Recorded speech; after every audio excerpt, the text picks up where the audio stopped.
सभी को नमस्कार। ओम नमो भगवते वासुदेवाय। श्री विष्णवे नमः। हरि ओम। आज मैं आप सभी के लिए भगवान के यश और कीर्तन की महिमा और देव ऋषि नारद की पूर्व चरित्र का वर्णन करने वाला हूँ श्रीमद् भागवत कथा महापुराण में। और जो है सभी से आग्रह जरूर करूँगा कि इसे जन जन तक शेयर जरूर करें, सभी तक जरूर पहुंचाएं। जो सहाय हों या असहाय हों सभी के पास पहुंचाएं ताकि सभी का कल्याण हो और इससे अच्छे सीख सीखें और सभी लोग अपने भौतिक उन्नति का उपयोग करके इसका लाभ उठाएं। वैसे सही मायने में श्रीमद् भागवत कथा महापुराण इस कलयुग में सुनने मात्र से सभी जो है दोषों का निवारण हो जाता है और उत्तम पुण्य की प्राप्ति होती है और आपके जीवन में आई जो भी दुर्वृत्ति साध्यान या आप यो कहें कि आपके लिए जो मुश्किल गति होती है उसका निवारण हो जाता है। आपके जीवन में सुख ही सुख प्राप्त होते हैं।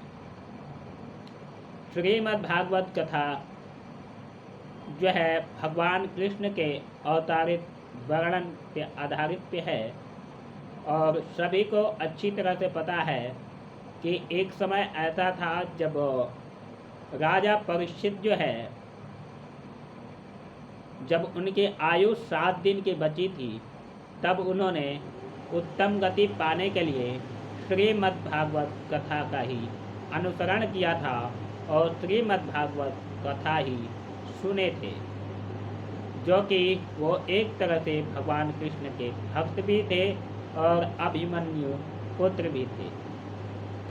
महाभारत काल में इस कथा का प्रचलन बढ़ा राजा परीक्षित के सुनने के बाद।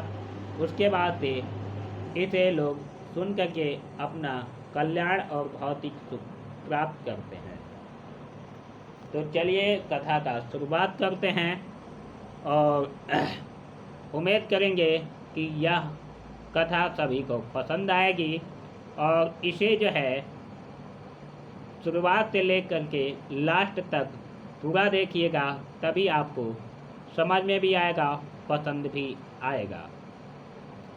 एक आग्रह और करेंगे कि हम प्रतिदिन आप सभी के लिए श्रीमद् भागवत कथा लेकर के आते रहते हैं, तो सभी के साथ शेयर करते हुए इसे जो है सभी तक जो है शेयर करें ताकि जो है इसे रोज आपको सुनने का मौका मिले। और जो है अगर आप हमारे चैनल पे नए हैं तो चैनल को सब्सक्राइब जरूर कर लें। चलिए वीडियो में आगे बढ़ते हैं, कथा आगे की तरफ लेकर के बढ़ते हैं। सूत उवाच, पहले श्लोक हम पढ़ेंगे, उसके बाद से उसका हिंदी अनुवाद करेंगे। सूत उवाच, अथम तम मुखामाते उपातीनं बृहच्छ्रवा देवर्षि प्राह विपर्ति मेणापाणि समन्निवः। नारदवाच, सूत जी कहते हैं कि तदनंतर सुखपूर्वक बैठे हुए वीणापाणी परम यशस्वी देवऋषि नारद ने मुस्कुरा करके अपने पास ही बैठे महर्षि व्यास जी से कहते हैं कि पराशर्या महाभागा भवतः कचिदात्मना परितुष्यामि शारीर आत्मा मानस एव जिज्ञासितं सुसम्पन्ना मपि ते महद्भुतं कृतवान् भारतं यस्त्वं सर्वार्थ परिबृंहिताम् जिज्ञासितमदीयं च यत् तद्ब्रह्म सनातनं तथा अथापि शोचस्यात्मात्मानं कृतार्थम् इव प्रभो।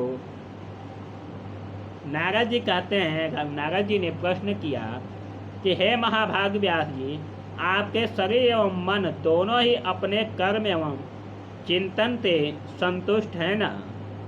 अवश्य ही आपकी जिज्ञासा तो भली भांति पूर्ण हो गई है, क्योंकि आपने जो यह महाभारत की रचना की है यह बड़ी ही अद्भुत है।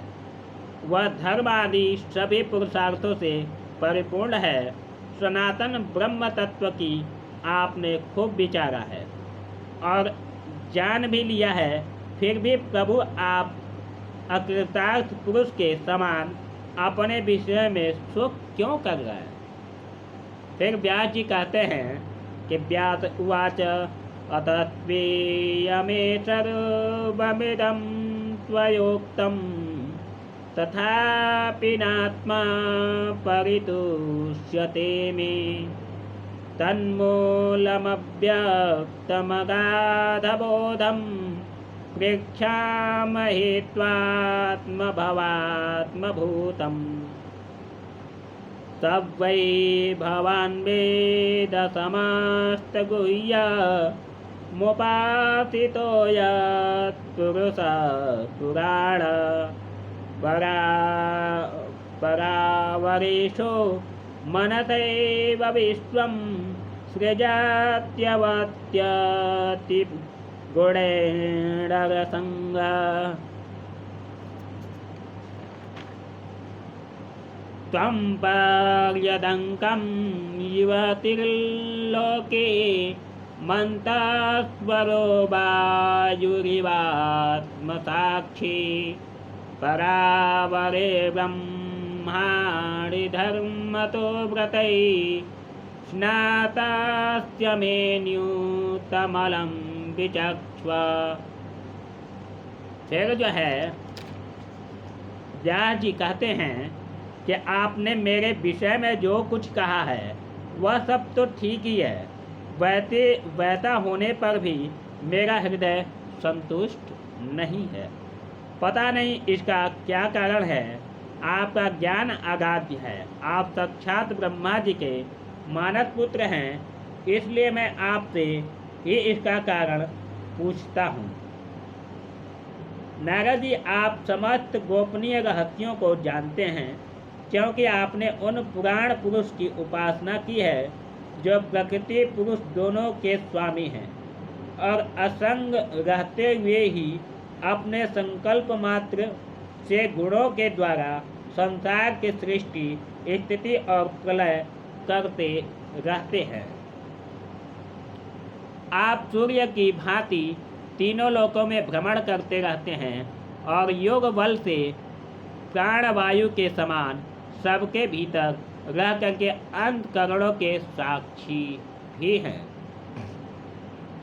योगानुष्ठान और नियमों के द्वारा पर ब्रह्म और शब्द ब्रह्म दोनों की पूर्ण प्राप्ति कर लेने पर भी मुझसे जो बड़ी कमी है उसे आप कृपया करके बतलाने की कष्ट करें। फिर नारद जी कहते हैं कि श्री नारद वाच भवनादो उदितप्रायं यथो भगवतो स्मलम् येने वासो न तुष्यन्ते मन्येत दर्शनमखिलम् यथा धर्मादयाश्चर्य मुनिवर्यानुकीर्तिता न तथा वासुदेवस्य महिमायनुवर्णितः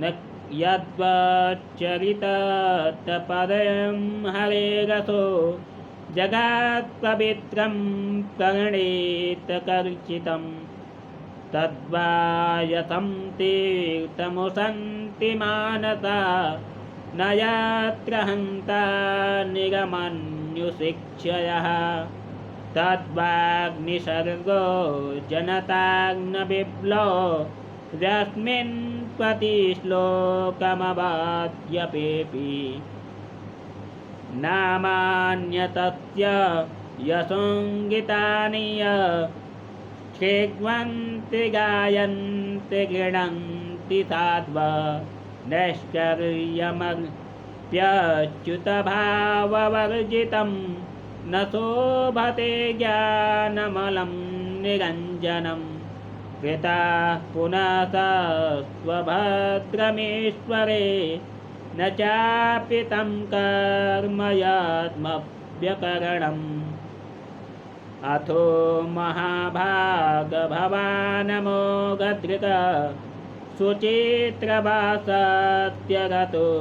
घृतव्रत ऊरुक्रमस्याखिलबन्धमुक्तये समाधिनानुस्मरन् तद्विचिष्टम्। नारद जी कहते हैं कि हे व्यास जी, आपने भगवान के निर्मल यश का गान प्रायः नहीं किया। मेरी ऐसी मान्यता है कि जिससे भगवान संतुष्ट नहीं होते वह शास्त्र या ज्ञान अधूरा होता है। आपने धर्म आदि पुरुषार्थों का जैसा निरूपण किया है, भगवान श्री कृष्ण की महिमा वैसा निरूपण नहीं किया। जिस वाणी से चाहे वह रस भाव अलंकार आदि युक्त ही क्यों न हो, जगत को पवित्र करने वाले भगवान श्री कृष्ण के यश का कभी गान नहीं होता। यह तो कौओं के लिए उच्छेद फेंकने के स्थान के समान अपवित्र मानी जाती है। मान सरोवर के कमनीय कमल वन में विहरण वाले हंसों की भांति ब्रह्मधाम में विहार करने वाले भगवत चरण बिंदाश्रित परमहंस भक्त कभी इसमें रमण नहीं करते हैं। इसके लिए विपरीत, जिसमें सुंदर रचना भी नहीं है और जो दूषित शब्दों से युक्त भी है, परंतु जिसका प्रत्येक श्लोक भगवान के सुयश सूचक नामों से युक्त है, वह वाणी लोगों के सारे पापों का नाश कर देती है। क्योंकि सत्पुरुष ऐसी ही वाणी का श्रवण गान और कीर्तन किया करते हैं।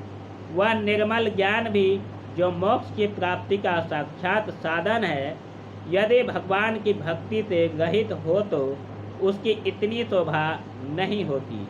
फिर जो साधन और सिद्धि दोनों ही दशाओं में सदा ही अमंगल रूप है, वह काम्य कर्म और जो भगवान को अर्पण नहीं किया गया है, ऐसा अहेतुक निष्काम कर्म भी कैसे सुशोभित हो सकता है। हे महाभाग व्यास जी, आपकी दृष्टि अमोघ है, आपकी कीर्ति पवित्र है और आप सत्यनारायण एवं दृढ़ व्रत हैं।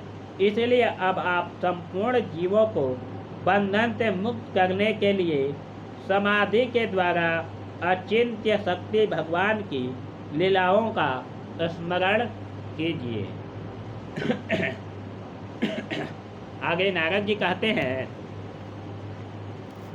ततोन्यथा किंचन यद्विवक्षत कृतज्ञद्वस्ततकृतरूपनामधि न कुत्रचित्वापि च दुःखितां मति मतिर्लभेत भाता हतनरिवास्य पदम्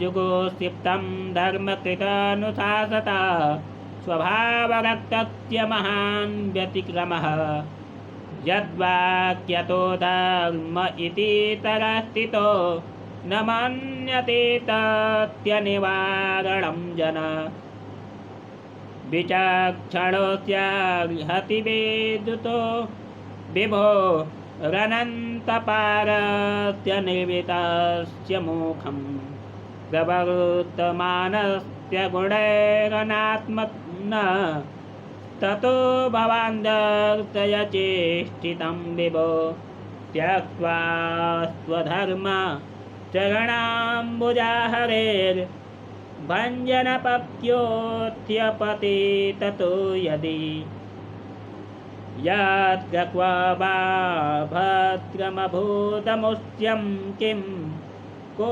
वाप्तो भजतां स्वधर्मतः तस्यैव हेतो गयते न कोविदो न लभ्यते यद्भ्रमतामुपयर्ध्य तल्लभ्यते दुःखवदन्त्यमोखं कालेन सर्वत्र गम्भीरहन्ता न वै जनो जाति कञ्चना व्रजे मुकुन्दसेव्यान्यवदङ्गसञ्चितं स्मरन्तमुकुन्दाव्ययुगृहन्न पुनः विहंगतुमेक्षेन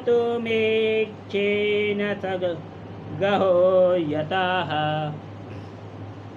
नारद जी कहते हैं कि जो मनुष्य भगवान की लीलाओं के अतिरिक्त और कुछ कहने की इच्छा करता है वह उस इच्छा में ही इच्छा से ही निर्मित अनेक नाम और रूपों के चक्कर में पड़ जाता है। उसकी बुद्धि भेदभाव भर जाती है। जैसे हवा के झकोरों में से डगमगाती हुई डोगी को कहीं भी ठहरने का ठौर नहीं मिलता, वैसे उसकी चंचल बुद्धि कहीं भी स्थिर नहीं हो पाती है। संसारी लोग स्वभाव से ही विषयों में फंसे हुए हैं। धर्म के नाम पे आपने उन्हें निंदित पशु हिंसा युक्त सकाम कर्म करने की भी आज्ञा दे दी है। यह बहुत ही उल्टी बात हुई, क्योंकि मूर्ख लोग आपके वचनों से पूर्वोक्त निंदित कर्म को ही धर्म मान करके यही मुख्य धर्म है ऐसा निश्चित करके उनका निषेध करने वाले वचनों को ठीक नहीं मानते। भगवान अनंत है और कोई विचारवान ज्ञानी पुरुष ही संसार की ओर से निवृत्त होकर के उनके स्वरूपभूत परमानंद का अनुभव कर सकता है। अतः जो लोग परमार्थिक बुद्धि से रहित हैं और गुणों के द्वारा नचाए जा रहे हैं, उनके कल्याण के लिए ही आप भगवान की लीलाओं का सर्वसाधारण के हित की दृष्टि से वर्णन कीजिए। जो मनुष्य अपने धर्म का परित्याग करके भगवान के चरण कमलों का भजन सेवन करता है, भजन परिपक्व हो जाने पर तो वह बात ही क्या है। यदि इससे पूर्व ही उसका भजन छूट जाए तो क्या कहीं भी उसका कोई अमंगल हो सकता है। परंतु जो भगवान का भजन नहीं करते और केवल स्वधर्म पालन करते हैं, उन्हें कौन सा लाभ मिलता है। बुद्धिमान मनुष्य को चाहिए कि वह इसी वस्तु का प्राप्ति के लिए प्रयत्न करे जो तिनके से लेकर के ब्रह्म पर्यंत समस्त ऊंची नीची योनियों में कर्मों के फल स्वरूप आने जाने पर भी स्वयं प्राप्त नहीं होता। संसार के विषय सुख तो वैसे बिना चेष्टा के दुख मिलते हैं, वैसे ही कर्म के फल स्वरूप अचिंत्य गति समय के फेर से सबको सर्वत्र स्वभाव ही मिल जाते हैं। व्यास जी जो भगवान श्री कृष्ण के चरणारविंद का सेवक हैं, वह भजन न करने वाले कर्मी मनुष्य के समान देवात कभी बुरा भाव हो जाने पर भी जन्म मृत्युमय संसार में नहीं आता। वह भगवान के चरण कमलों के आलिंगन का स्मरण करके फिर उसे छोड़ता नहीं है।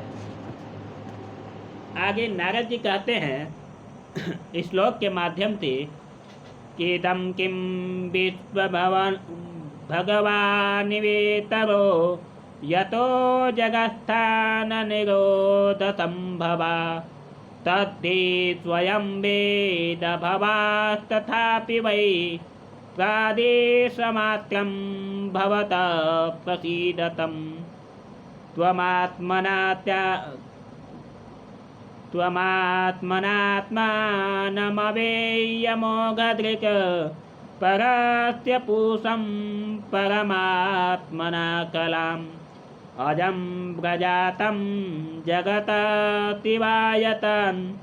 महान् भावान् हृदयोऽधिगण्यताम् इदं हि पुंस्तस्तपसा श्रुतस्य वा शिष्टस्य सूक्तस्य बुद्धितत्तयो अवेचितोऽर्थः कविभिर्निरूपितो यदुत्तमलोकगुणान् वर्णनं पुराति भवे भवं मुने दास्यात्तु कस्याश्चन वेदवादिनां निरूपितो बालक एव योगिनां शत्रुसर्षणे प्रावृत्तिनिर्विवीक्षताम् ते मय्यपेताखिलचापलैर्भके दान्ते घृतकीडननेऽनुवर्तिनि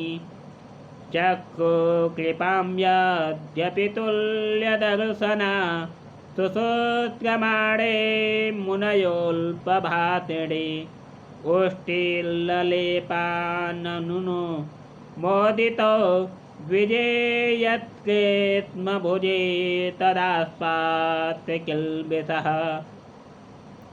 एवं प्रवृत्तस्य विशुद्धचेतः तदा धर्ममेवामरुचि प्रजापते तत्रान्वहं कृष्णकथा प्रदायता मनोगहेणा श्रृणवं मनोहरा तत्र दयामेऽनुपदं विशृण्वतः प्रियसुवस्यङ्गममादद्रुचि। आगे कहते हैं नारद जी कि उसे उसका चस्का तो लग ही चुका है जिसने जगत की उत्पत्ति स्थिति और प्रलय होते हैं। वे भगवान इस विश्व रूप में भी हैं, ऐसा होने पर भी वे इसके विलक्षण हैं। इस बात को आप स्वयं जानते हैं, तथापि मैंने आपको संकेत मात्र कर दिया है। व्यास जी, आपकी दृष्टि अमोघ है। आप इस बात को जानिए कि आप पुरुषोत्तम भगवान के कला अवतार हैं। आपने अजन्मा होकर के भी जगत के कल्याण के लिए जन्म ग्रहण किया है, इसलिए आप विशेष रूप से भगवान की लीलाओं का कीर्तन कीजिए। विद्वानों ने इस बात का निरूपण किया है कि मनुष्य की तपस्या, वेदाध्ययन, यज्ञानुष्ठान, स्वाध्याय, ज्ञान और दान का एकमात्र प्रयोजन यही है कि पुण्य कृति श्री कृष्ण के गुणों और लीलाओं का वर्णन किया जाए।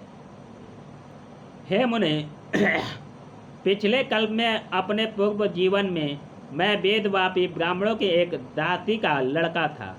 वे योगी वर्षा ऋतु में एक स्थान पर चातुर्मास्य कर रहे थे। बचपन में ही मैं उनकी सेवा में नियुक्त कर दिया गया था। मैं यद्यपि बालक था, फिर भी किसी प्रकार की चंचलता नहीं करता था। जितेंद्रिय था, खेल कूद से दूर रहता था और आज्ञा अनुसार उनकी सेवा करता था। मैं बोलता भी बहुत कम था। मेरे इस शील स्वभाव को देख करके समदर्शी मुनियों ने मुझ पर सेवक पर अत्यंत अनुग्रह किया। उनकी अनुमति प्राप्त करके बर्तनों में लगा हुआ प्रसाद मैं एक बार खा लिया करता था। इससे मेरे सारे पाप धुल गए। इस प्रकार उनकी सेवा करते करते मेरा हृदय शुद्ध हो गया और वे लोग जैसे भजन पूजन करते थे उसी में मेरी भी रुचि हो गई। प्यारे व्यास जी, उस सत्संग से उन लीला गान परायण महात्माओं के अनुग्रह से मैं प्रतिदिन श्री कृष्ण की मनोहर कथाएं सुना करता था। श्रद्धापूर्वक एक एक पद श्रवण करते करते प्रिय कृत्य भगवान में मेरी रुचि हो गई। आगे नारद जी कहते हैं श्लोक के माध्यम से, तस्मै तदा तब्धरुचैर्महामुने प्रिय सर्वस्य स्खलितां मतिर्मम ययाहमेतत् सदसत्त्वमायया पत्ये महि ब्रह्माणि कल्पितं परे इत्थं सरत्पावृतकाव्यतो हरे विस्तृण्वतोऽनुस्मतं यतो मलं संस्कृत्यमानं मुनिर्भीयमहात्मभिः भक्तिर्प्रवृत्तात्मजस्तमोपः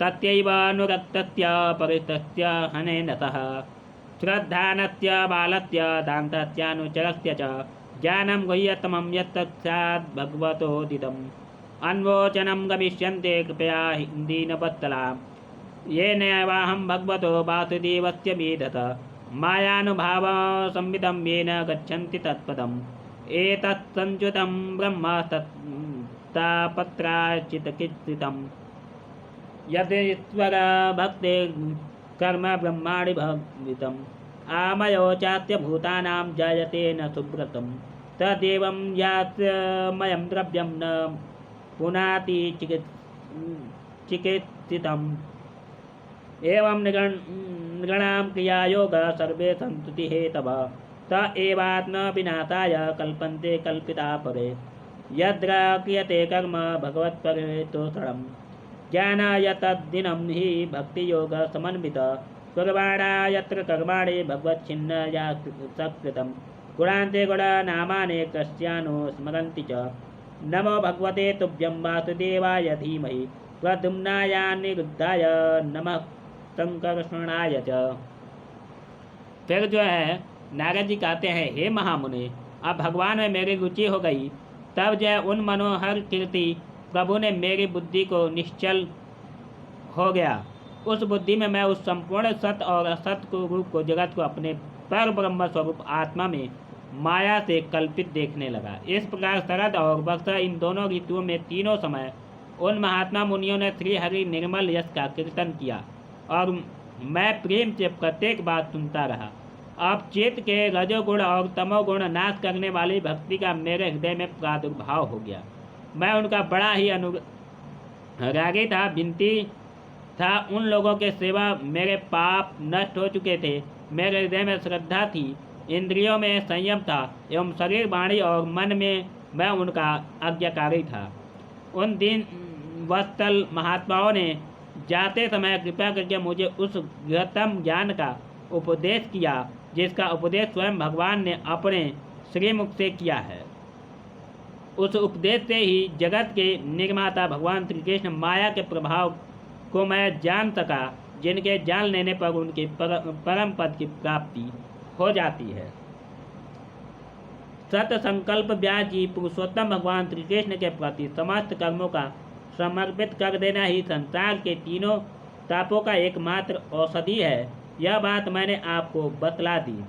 प्राणियों को जिस पदार्थ के सेवन से जो रोग हो जाता है, वही पदार्थ चिकित्सा विधि के अनुसार प्रयोग करने पर क्या उस रोगों को दूर नहीं करता।